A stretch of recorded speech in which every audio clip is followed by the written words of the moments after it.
New data is showing fully remote workers are falling behind in one of the most prized and important aspects of a career.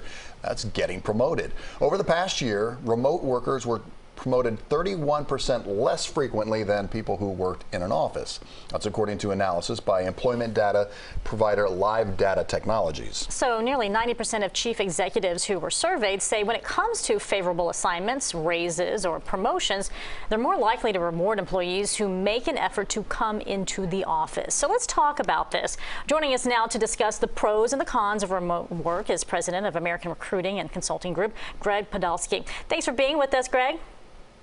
Thanks, Betty. Okay, Good so morning, what Keith. is it specifically about remote work that is preventing people from getting these promotions? Well, you know, COVID kind of turned the whole work environment on its head. What had happened was, people were accustomed to coming into the office, and telecommuting was starting to become a little bit more prevalent. But I think when COVID kind of got thrusted onto the scene, people were forced to try to figure out how to have their workers work from home. And it literally advanced, I think, the whole telecommuting concept about 10 years when it happened. Wow. So why do you think employees like remote work so much, and why don't employers? Do you think it's a lack of commitment? That's how employers see it? Yeah, I don't necessarily know if it's a lack of commitment. I think that employees really like it because it creates a really good work-life balance for them.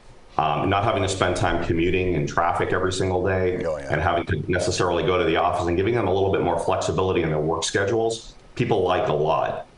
Employers, for the most part, though, felt, I think, that they didn't really know how to manage the employees when they went remote.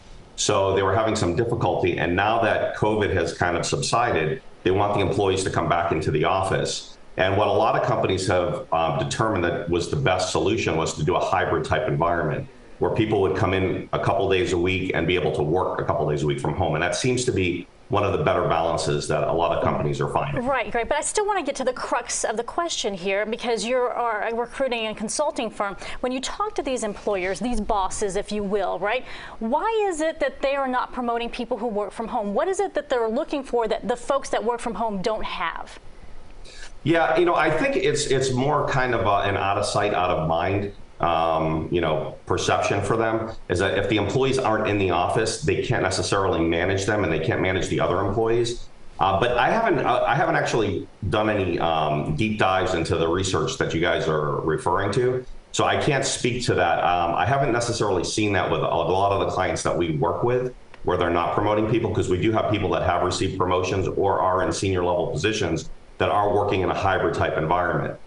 Okay, well, that's good news. Yeah, that is good news. That's encouraging, hope. at least. Encouraging. Yeah. Greg, Yeah, thanks for the insight this morning. It was interesting talking to you. Thank you, sir. Absolutely. Thank you.